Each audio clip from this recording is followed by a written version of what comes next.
The seasons of the year come and go in seamless rhythm. Winter becomes spring in the melting of ice. Spring turns to summer in the waxing of the moon. Summer fades to autumn in the ebbing of tides. In 5 places around the globe, the changing seasons set a stage on which extraordinary landscapes and magnificent wildlife interact to reveal the splendors of nature.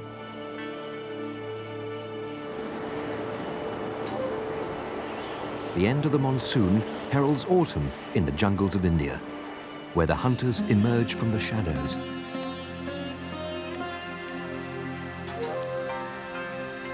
Winter signals the triumph of spirit over the bitter cold of the Japanese Alps.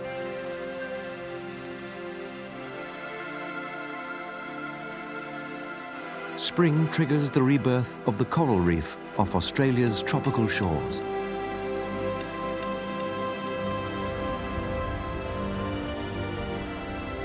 Summer comes to life as caribou migrate towards Alaska's northern slope. And the yearly drought is eased by the silver waters of Africa's Zambezi River, lifeblood of the veldt.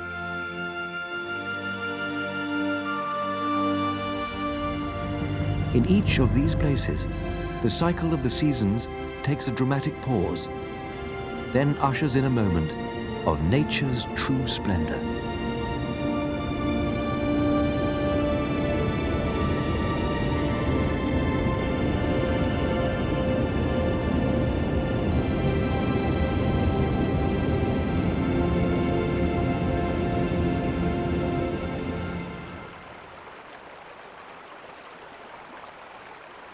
In most of the world, autumn is seen as the waning of the year, the season of crisp days and cool nights, the season when forests ignite in splendid color.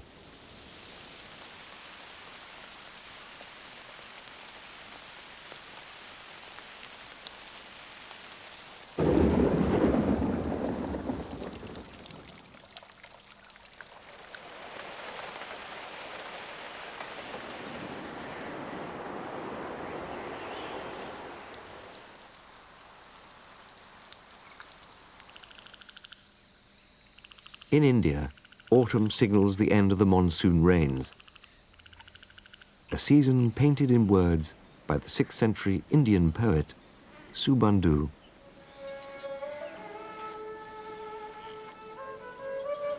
By and by, the rainy season yielded to autumn, the season of bright dawns, of parrots rummaging among rice stalks, of fugitive clouds. In autumn, the lakes echoed with the sounds of herons.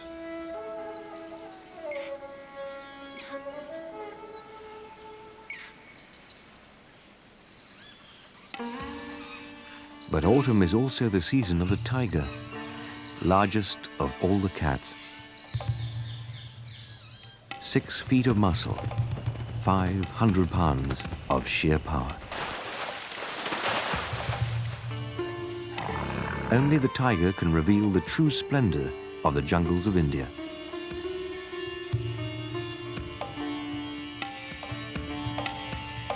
Some of the last wild tigers on Earth live in Ranthambore National Park in the western state of Rajasthan, between the great Indian desert to the west and the Ganges River to the east. The park lies below the ruins of a 1,000-year-old fort on grounds that were once the private hunting reserve of the Maharajas of Jaipur.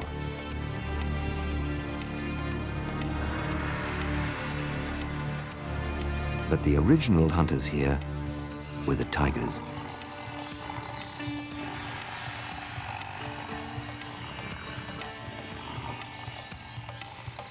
Since time immemorial, they have been the enforcers of life and death in the jungle, relying on silence and stealth, but most of all, on the cover of night. Traditionally, tigers have been so secretive in the wild that they were presumed to be entirely nocturnal hunters. In India, this shadowy power was held in high spiritual esteem. Tiger expert Valmik Thapar has spent the last 20 years studying the wild cats and their cultural impact on the people of his country. The tiger was worshipped as a god by all forest communities in India. It was the guardian of the forest, the guardian of the tree. It was the essence of all life. Today, the great cats have become his passion and his crusade. The work that I do to save this species has become more and more complicated, very intense and very interesting for myself. There was a time in my life where I was anonymous and quietly looking and following tigers endlessly, and it was a world which I will never forget. It's etched in my memory as the most pleasurable moments of my life, because there were times without fear. Neither did I have the fear, neither did the tiger have the fear.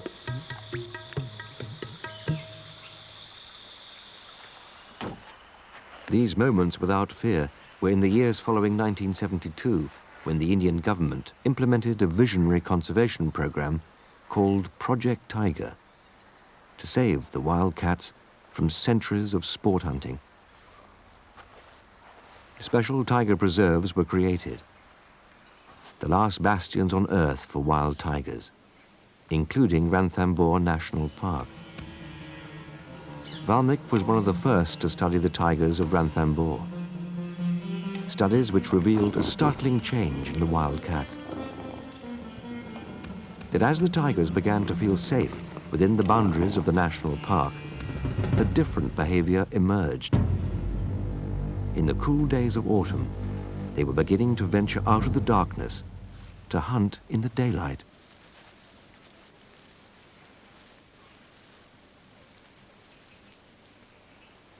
For the first time, Valmik was able to witness the moment of attack.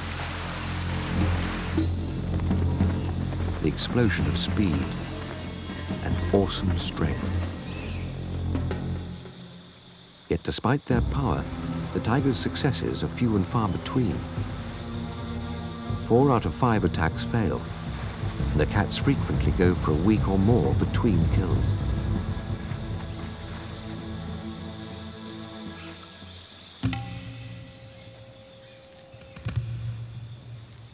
To survive, the cats must both outwit and outrun prey that are fleet and constantly wary.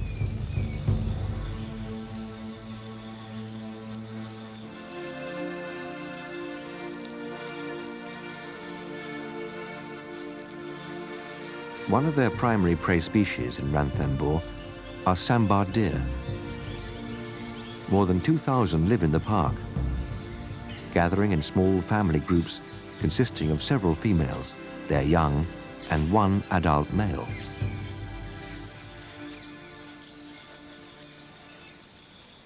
At the first sign of tigers, they give a characteristic alarm call that alerts the whole jungle. You see, finding tigers for me was always with the language of the forest. It comes from alarm calls of spotted deers, of monkeys, of sambar deer, of peacocks. And on hearing this call, in those days, I would just rush into the jeep and push off in the hope that something would be happening. My personal memories of tigers are endless, but probably the most amazing was a tiger called Jengiz, who was a male tiger who roamed Ranthambore for 1 season only. But he was a master of killing in the water. He would race across the lake bed through the water and attack sambar deer, and he did this in such perfection that it was to be emulated by the resident tigress, who never used to do this water activity. And I think this was again unique in the documentation of tiger behavior to show the remarkable intelligence of this animal.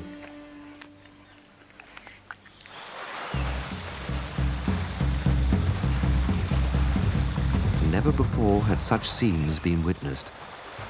Then, just as the big cats began to relinquish the secrets of their lives, Valmik noticed a frightening change. Then something happens, and you search in your soul for an explanation. Why do tigers go missing? You find excuses because you believe the tiger is not going to be killed again, not after all the slaughter it's experienced. Incredibly, despite all the conservation efforts, India's tigers were disappearing again. Their bones smuggled across the Himalayas into China as folk cures and aphrodisiacs. The cost, 500 dead tigers a year. The solution to the tiger problem is only one united strategy. This strategy has to come from the entire world community. The tiger is the magic of nature's creation on this planet. An animal which is in the minds of every child who grows up on this planet. It evokes the imagery of magic, of nature, of the natural balance, so vital for human survival. We have to act now. There is not a moment, a second to lose. It can only be saved if the world unites in this effort. This moment is critical to the future of India's tigers. If the cats can't be saved here, one of their last bastions on Earth, they may not survive.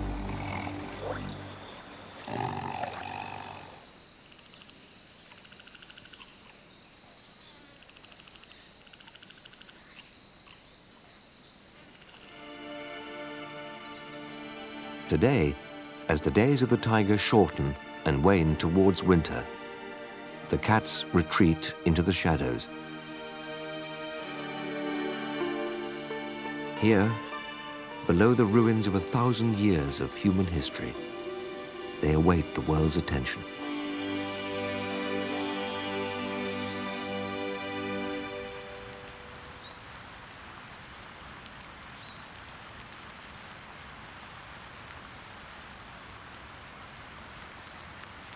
Winter.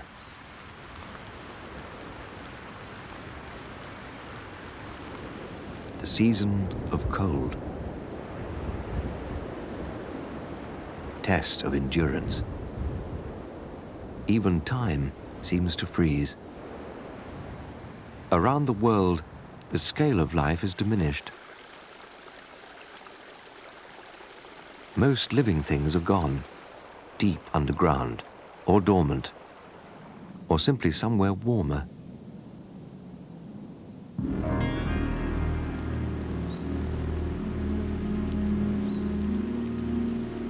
One of the harshest winters on Earth occurs in the Shiga heights in northern Japan. Deep snows veil the mountains. Trees strike through the sky like bolts of black lightning.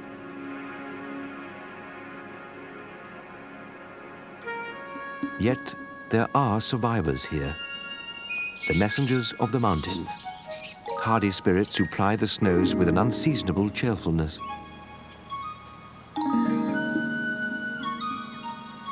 They are Japanese macaques, or snow monkeys, the only monkeys on Earth who live in the cold northern mountains. They are energetic bundles of curiosity and intelligence, who transform a grueling winter into a splendor of survival.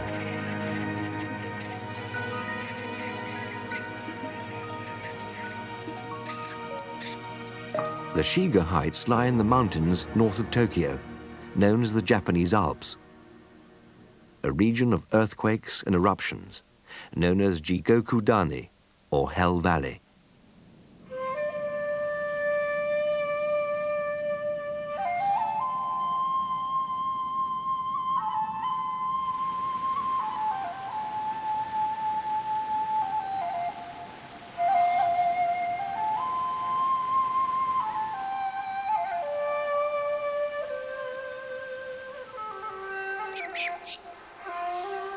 The snow monkeys are only recent arrivals here. For most of the past million years, they inhabited the warmer lowland forests of the Japanese islands. Over the course of centuries, human settlement drove the monkeys into the cold uplands, where they were forced to pioneer a new lifestyle.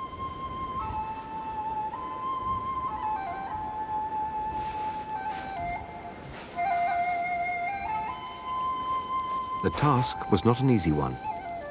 Winter here is a 4-month trial of deep snows and sub-zero temperatures. By December, the monkeys are reduced to stripping the bark from twigs, scratching for roots, scavenging the last of autumn's freeze-dried berries.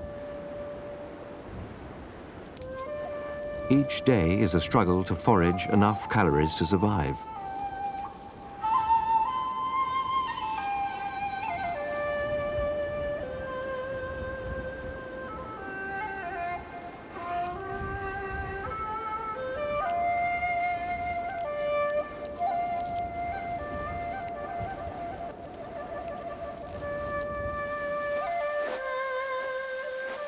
Sogohara, founder of Jigogudani Park, was one of the first to study the macaques during winter.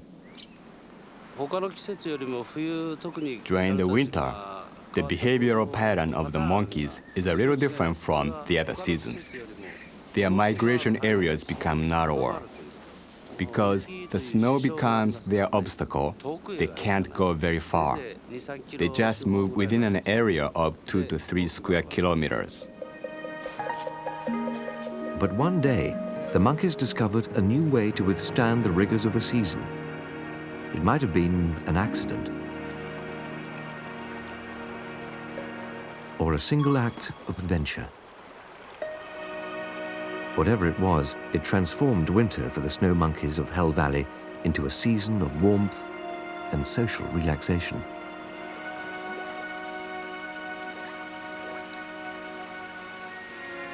Mothers bring their smallest infants into the water with them.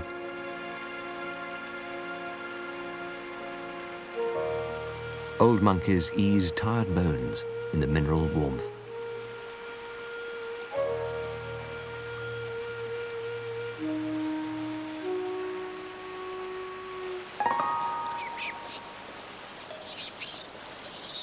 For the youngsters, the pools are playgrounds where they enjoy every game of watery fun known to human children.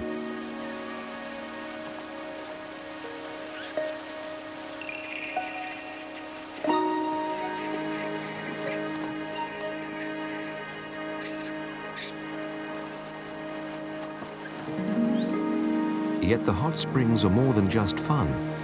They are also a place for the monkeys to practice their social skills.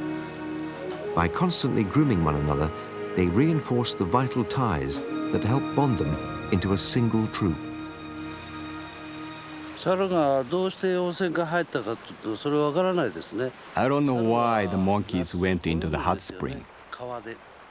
There are many hot springs alongside the river.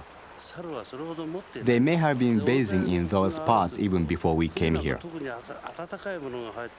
Monkeys swim in summer. They don't have fear of water. When they see hot water in the winter, naturally, they want to stick their arms and legs into it. And they may want to submerge their entire body. That may be how they learn that bathing in the hot spring is comfortable. For many Japanese, the adventurous spirit of the monkeys awards them a special place in the animal world. Particularly for the followers of Shintoism, a traditional Japanese form of nature worship which holds snow monkeys in high esteem. Each year, thousands of Japanese pilgrims travel to Hiyoshi Shrine on Mount Hiei near Kyoto, where Shinto priests make offerings on their behalf. Wild monkeys, they believe, will act as messengers between the priests and the spirits of the mountain.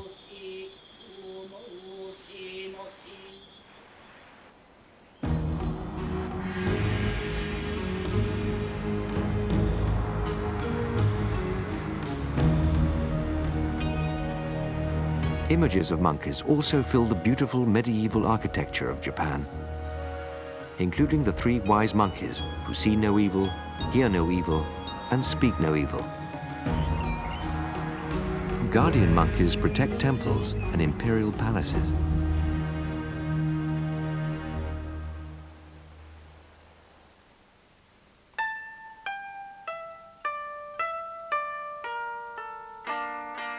Snow monkeys populate traditional Japanese art. They became a favorite subject of Maurice Hausen, a 19th century painter. For years, he lived in isolation in the mountains in order to study the monkeys. His paintings were so lifelike that his contemporaries accused him of having monkeys for ancestors.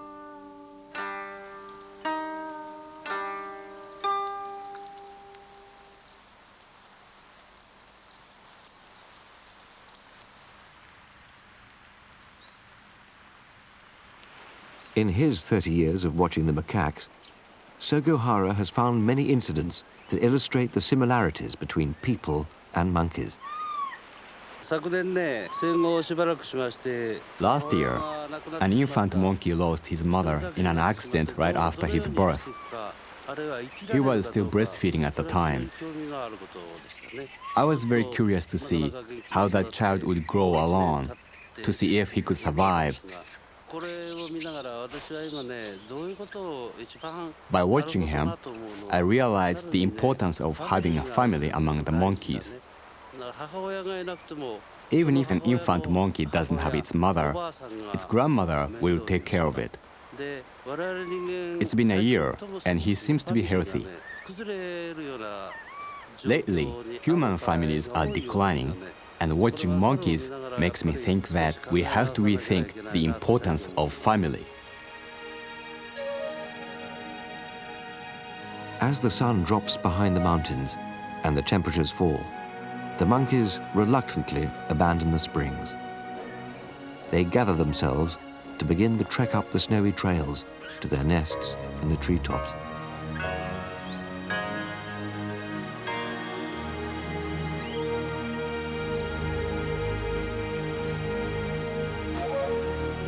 As darkness falls, the monkeys bask in the lingering heat from the springs, a life-giving warmth that will carry them through the cold winter night.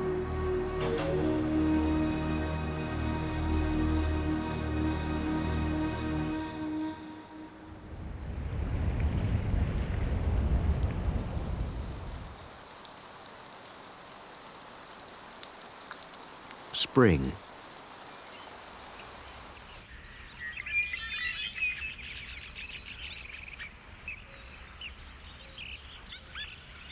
Season of sunlight, warmth, hope. Throughout the world, spring is characterized by rebirth, by new leaves, new shoots, new growth. But in the shimmering realm underwater, something different happens. Here, the splendor of spring plays itself out as a dance between the waves, the moon, and the creatures of the sea.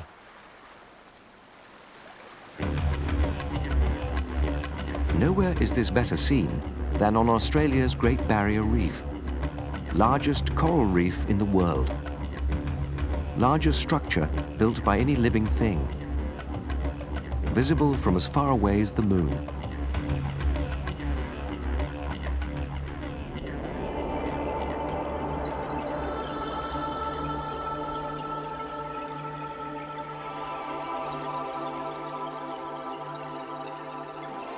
Some have called it the world's largest living creature, but in fact, it's a multitude of mysterious creatures. Animals that look like plants, fish that flutter like butterflies, sea turtles that fly, and snakes that breathe air yet live deep underwater. Each spring, as the days lengthen and the sunlight grows stronger, these animals of the coral reef renew themselves in ways as old as the sea itself.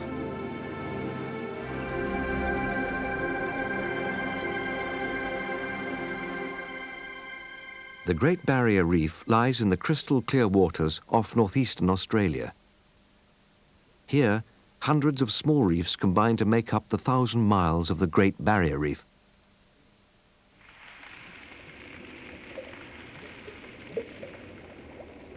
The Coral Sea provides such perfect conditions for corals, warm, salty, sunlit waters, that even a small reef can support more species of coral than are found in the entire Atlantic Ocean.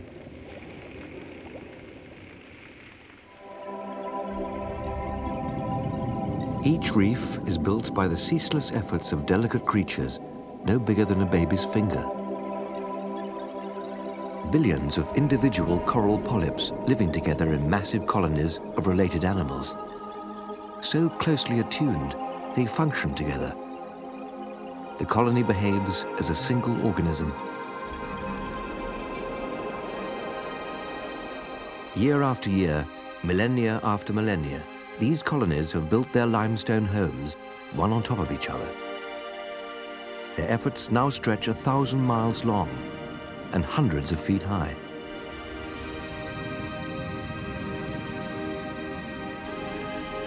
Throughout this monumental reef, hundreds of different species of corals have evolved into strange and wonderful forms.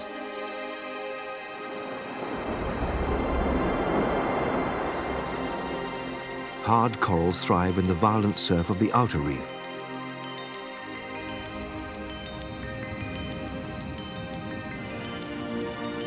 Branching corals and soft corals flourish in the quieter waters of the lagoon. Each coral is part of the wonderland of flowering architecture that provides home, food, and shelter for thousands of species of tropical fish and invertebrates.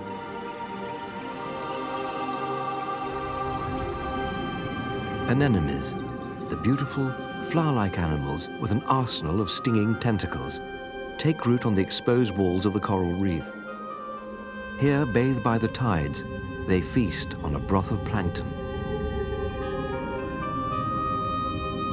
Living within them are anemone fish. These colorful creatures are not born immune to the tentacles, but must allow themselves to be stung little by little until the toxins no longer harm them.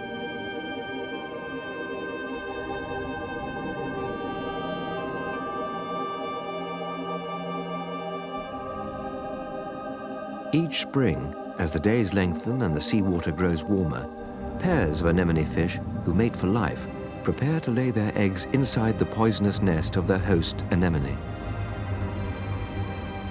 Here the males will faithfully tend their clutch of eggs until the fry hatch and swim away.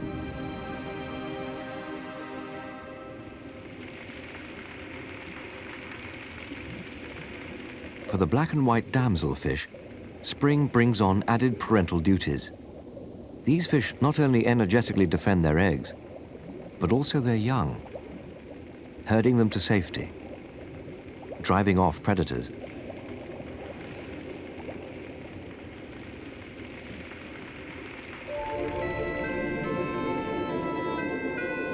Throughout the reef, spring evokes new energy and new life. The sinuous mating dance of the pipefish takes place at sunset, as traditional roles are reversed, and the female deposits her eggs inside the male, who will carry them to term and give birth to live young.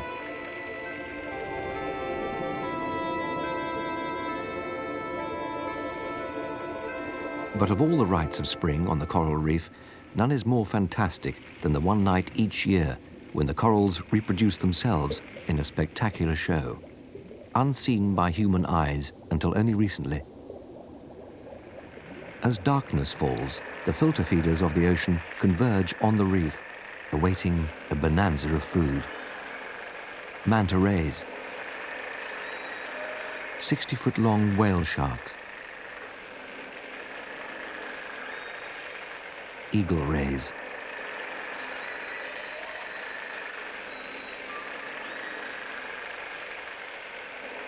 a spring night, a full moon. The sea bathed in silvery light. The tides gentle enough to calm the waters.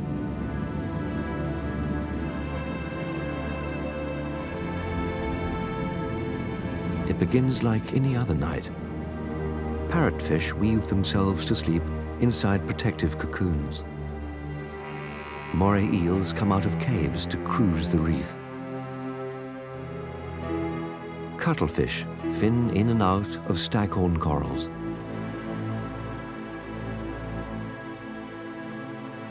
But on this one spring night, something magical happens.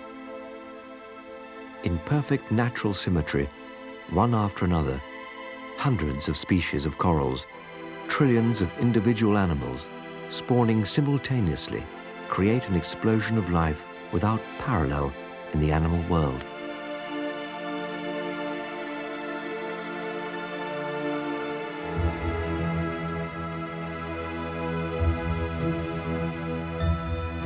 One by one, the corals release their eggs and their sperm.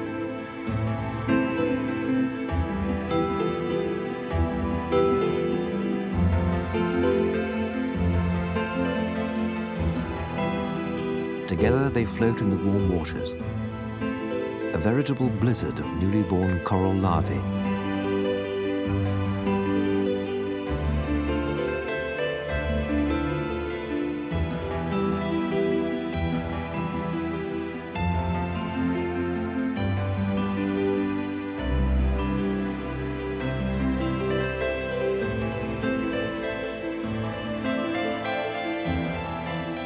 In the spring days following the spawning, billions of these new coral larvae disperse across the sea to begin building their own homes, and with them, a new coral reef, which will provide food, shelter, and spawning sites for all the other wondrous inhabitants of the coral world.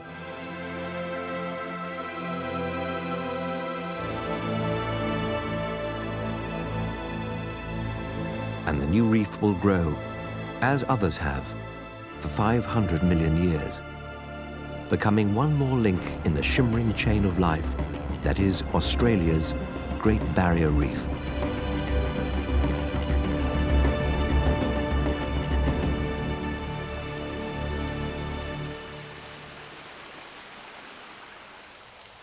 Summer.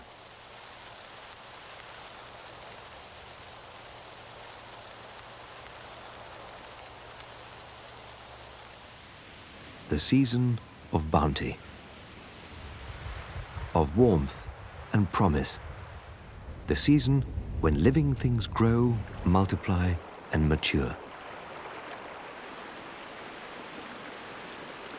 One of the most extraordinary summers on Earth occurs on the Arctic National Wildlife Refuge in far northern Alaska.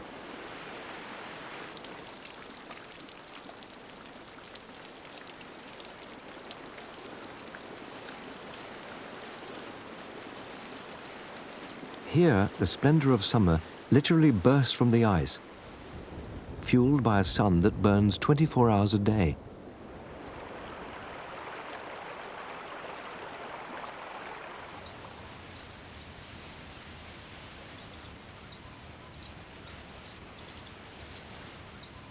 The pace of growth here is astonishing.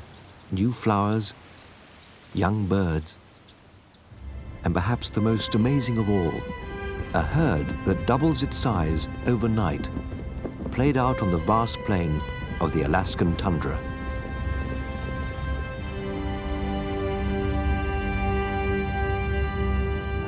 The Arctic National Wildlife Refuge lies on the coastal plain of northern Alaska, more than 100 miles above the Arctic Circle.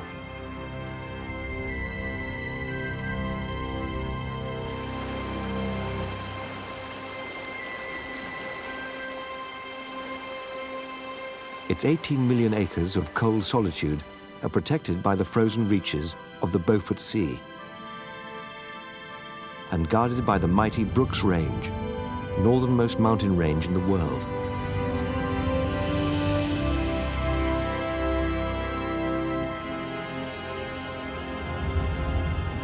This is North America's last great wilderness, a landscape pounded into place by storms and glaciers, and the constant movement of life. For millennia, this land has been vital to the survival of the 150,000 caribou, known as the porcupine herd, named for a major river in their range.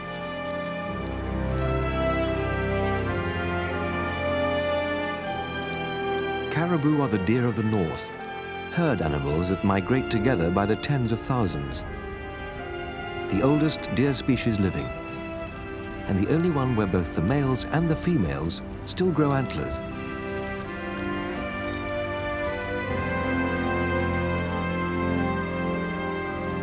Each year, the porcupine herd makes one of the greatest of all land migrations. More than 1,000 miles through dense forests, across rivers, and over mountain ranges. Battling cold, hunger, deep snows, under constant threat from wolves.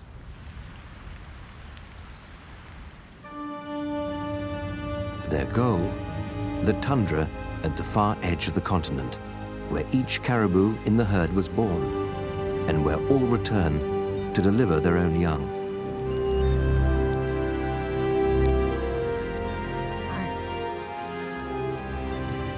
On the tundra, even in summer, ice lies just inches below the surface of the earth. No trees can grow here. Yet this is surprisingly fertile landscape, dense with the shrubs and lichens which fatten the caribou. And it is these vast expanses which provide the safety of an open horizon. Here, in a miracle of natural timing, the females give birth, synchronizing their labor so that most deliver their calves within a few days of each other.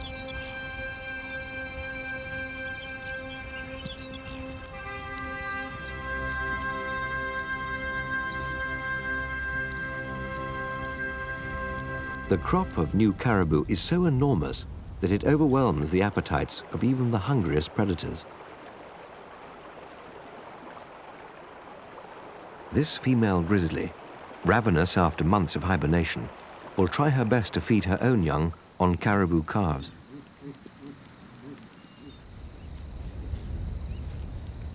Like all grizzlies, she is a determined meat eater in the summer, pushed by a season that allots her only a few months to triple her weight before the onset of the next winter and the next long hibernation.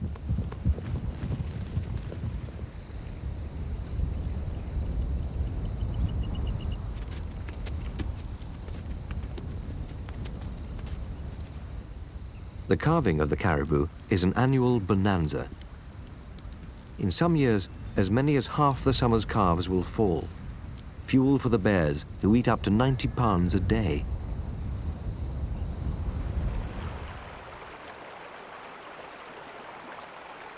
Yet, although this grizzly is capable of enormous bursts of speed and strength, even a young caribou can counter with an awesome arsenal of defenses: agility, stamina, and the safety of the herd.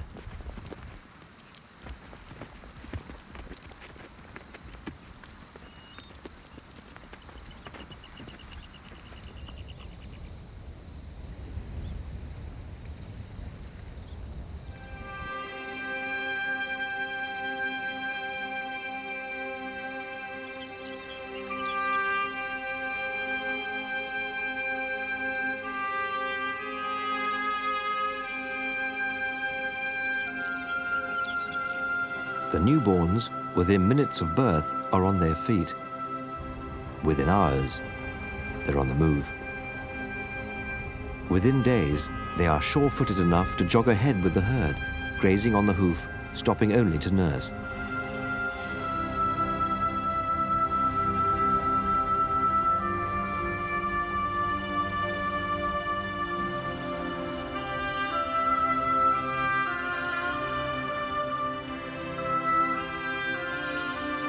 Evolution has honed the caribou's trekking skills, awarding them broad, rounded feet that support them on snow as well as on the boggy tundra.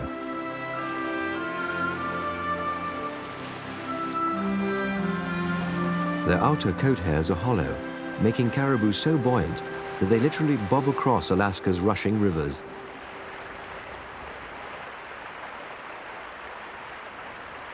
River crossings are among the most dangerous of all activities for the young calves.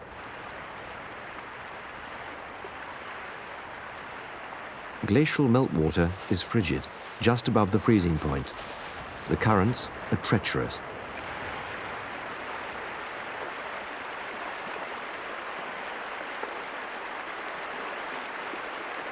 The riverbanks are icy. Yet even with these formidable obstacles, the calves cannot afford to fall behind their mothers, where they may become lost in the confusion of the herd.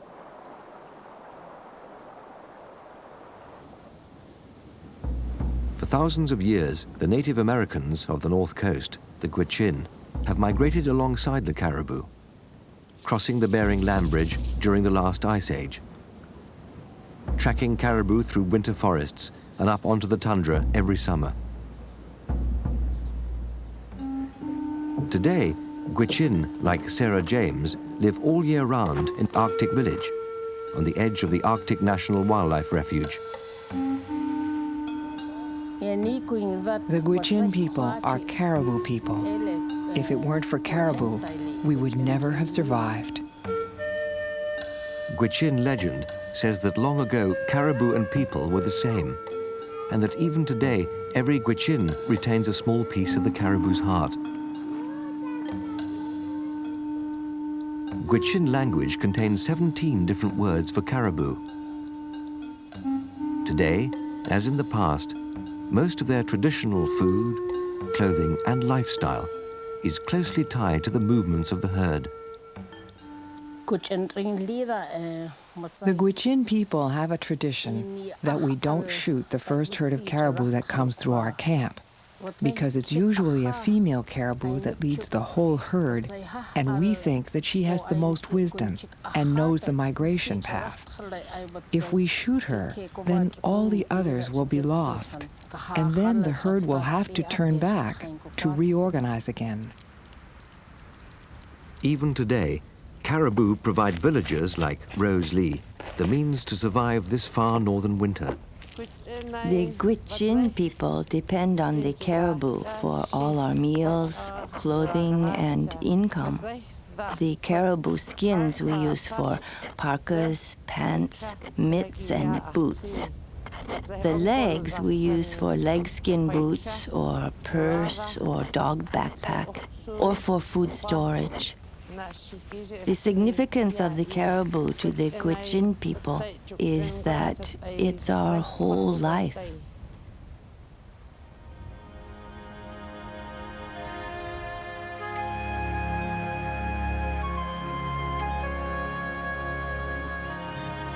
The caribou still live their lives here as they have for thousands of years. The calves grow larger and stronger as the summer progresses.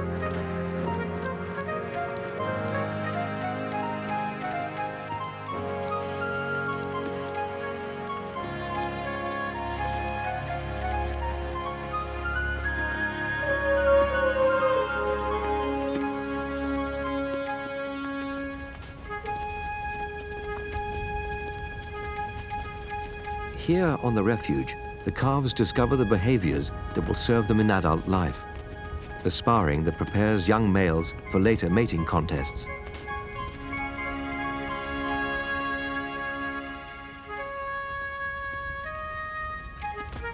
Here they develop the stamina that prepares them for their own first migration, the long trek back to the south.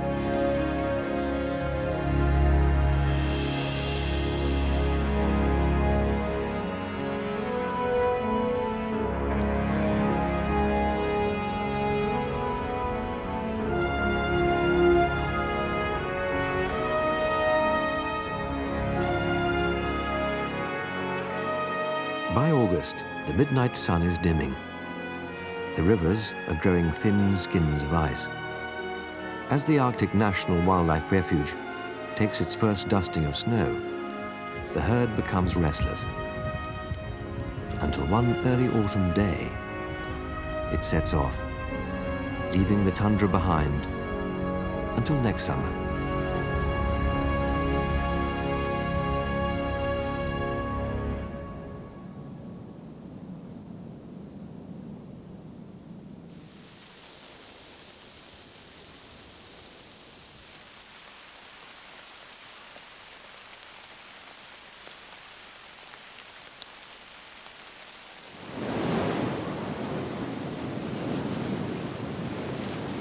Although most of the globe experiences the slow passage of the 4 seasons, some lands have only 2. The wet, time of cloudbursts and downpours, and the dry, season of drought.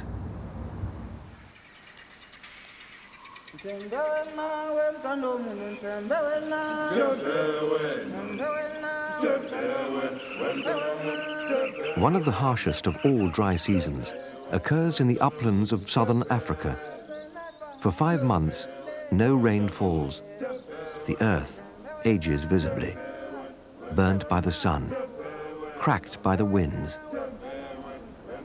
The air seared clean of clouds.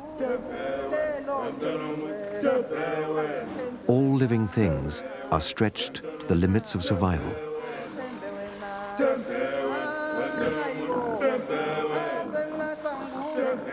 Water becomes the great equalizer, humbling everything before it. But there is one oasis in this landscape of drought, the Zambezi River. A thin ribbon of life that carries water from the rainforests in the heart of Africa to the parched veldts of Zimbabwe and Zambia.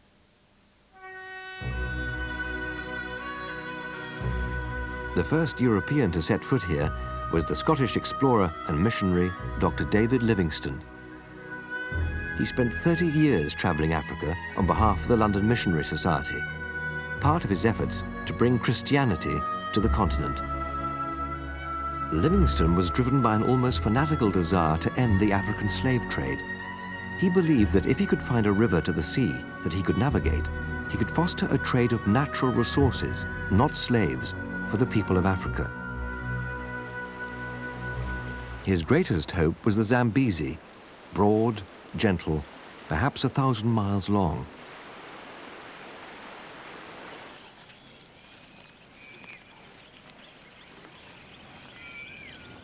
He'd also heard, and dismissed as unimportant, rumors of a great set of waterfalls at the river's midpoint.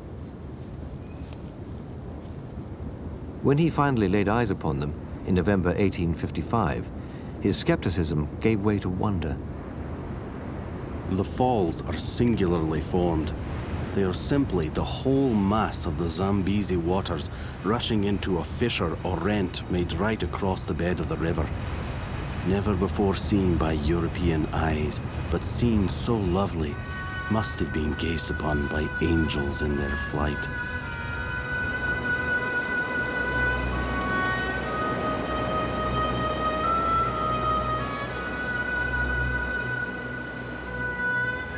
At 328 feet, clearly these falls were among the highest yet discovered, twice the height of Niagara, and more than 1.5 times its width. They stretched nearly a mile into the far distance, facing a precipitous chasm.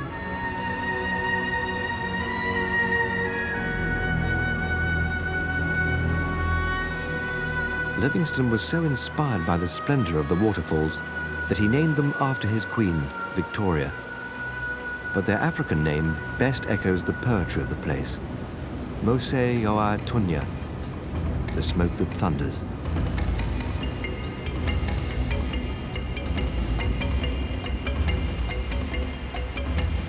Smoke from 10 million cubic feet of water a minute, shooting over the brink, sending mist 1,500 feet into the air.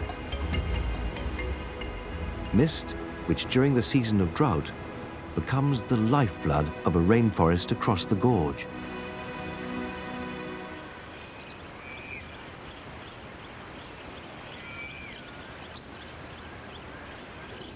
A dense tropical tangle of trees and vines that supports an explosion of plant and animal species.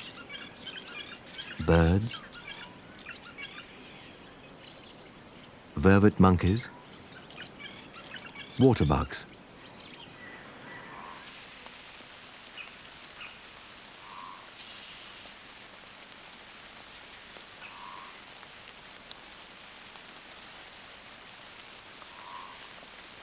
Water is an intimate force here, sliding off the green skin of leaves, massaging its way between feathers, fingering the still surface of puddles. In the rainforest, mist is transformed, drop by drop, into the essence of life. Birds, which are scarce in the miles of dry savannas nearby, abound in this wet world. Bee-eaters, kingfishers, bulbuls, rollers, barbets.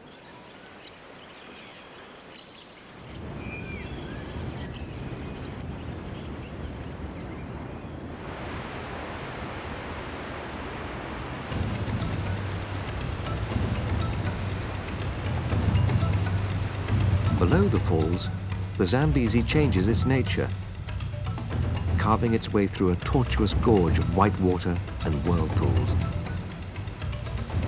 Livingston ran these rapids in a wooden canoe, surviving the dangers of hidden rocks and capsizing.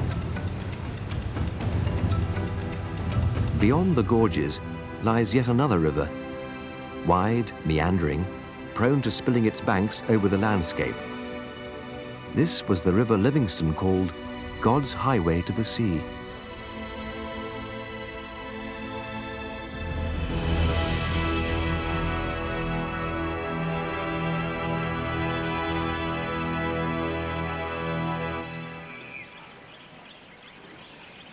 Its loveliest point is Mana Pools, where ancient, abandoned channels of the river form a series of ponds that become yet another oasis in this landscape of drought.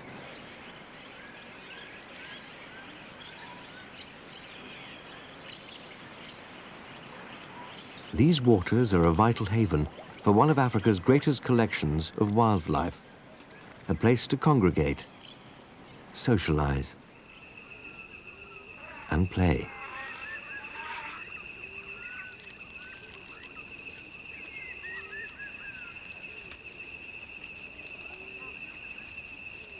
One of the largest populations of elephants left in Africa thrives here, with plenty of water to drink and mud to wallow and cool off in.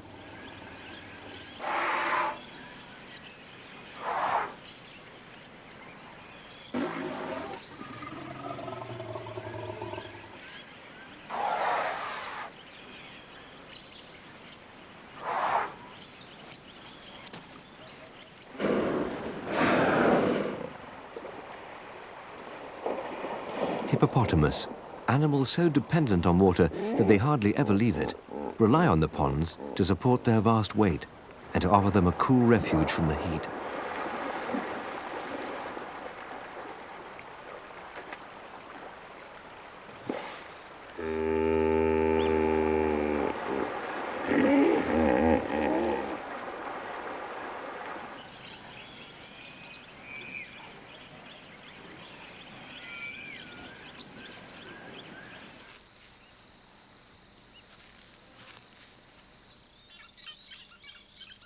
In the wealth of wildlife here, Mana Pools, like much of the banks of the Zambezi, are their own zoological garden.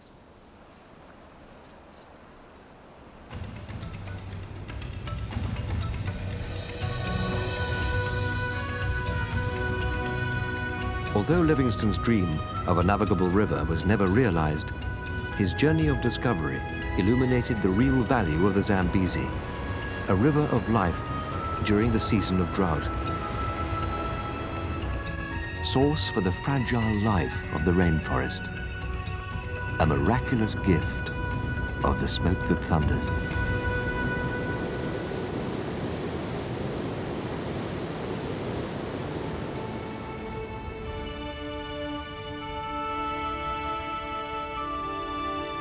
Around the world, the seasons wax and wane in subtle rhythm. Yet each has its pinnacle, the moment, when landscape and wildlife fuse in perfect harmony. The parade of hooves down the ancient trails of the Alaskan Arctic. The celebration of new life in an underwater blizzard on the Great Barrier Reef. The triumph over winter in natural hot springs in the Japanese Alps. The awesome power of the hunt in India's jungles. And the lifeblood of a river during the African drought. These splendors are among the greatest of nature's infinite realm.